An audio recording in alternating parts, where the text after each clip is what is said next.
What's up, guys? It's Chris. Today we are going to be talking about the number one thing you can do as a new trader, and that is paper trading.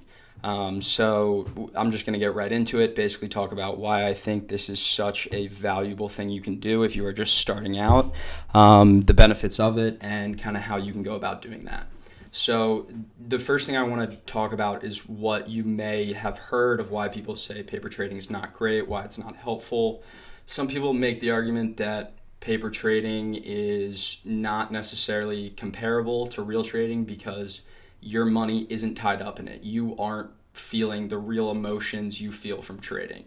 Well, there's something kind of wrong in that statement as it is, and that's that you shouldn't, if you are a good trader and you're trading well, you're not trading with emotions. You have a very set, defined risk and reward ratio, and you have a very set plan of how you are going to enter and exit regardless of what happens and regardless of how you feel, because you make those decisions before you enter. You accept the amount that you could potentially lose, you accept the amount you are aiming to make, and you go from there. And that's how profitable traders do it. So basically, I think this is probably the best way to really see if you can do that.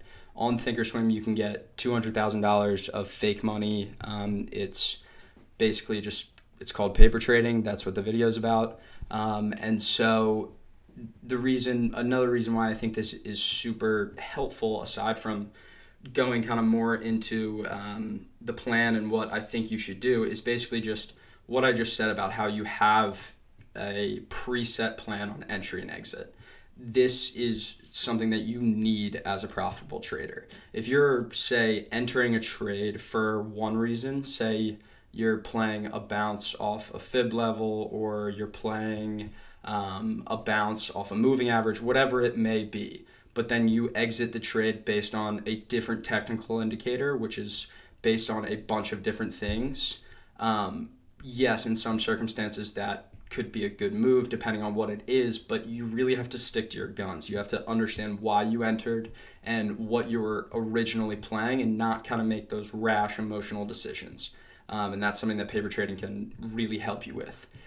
So onto the specific plan, I would recommend that your position sizes are anywhere from 2 to 7%, max 10%. So that basically just means no positions over $20,000.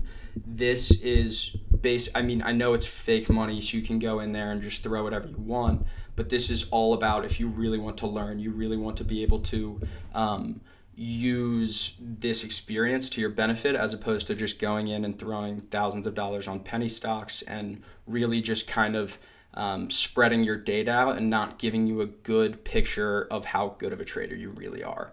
Another thing for that would be, don't play earnings. Kind of the same idea. This will just scatter the data.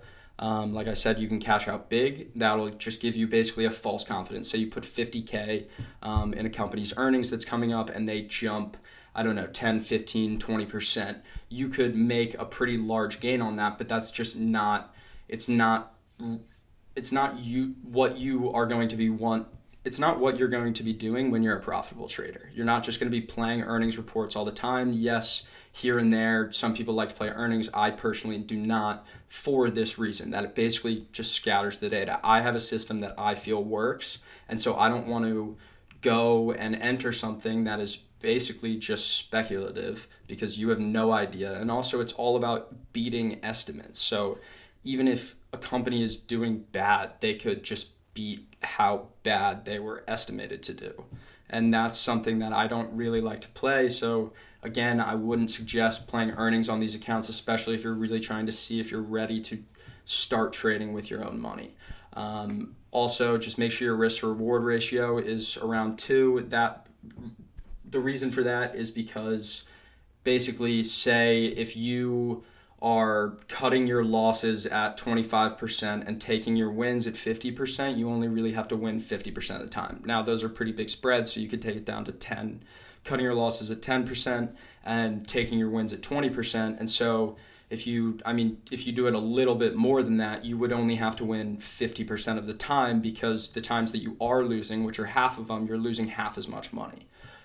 So that's about it for this video. I know I kind of ran through it pretty quick, so if you guys have any questions, obviously DM me or put it in the comments.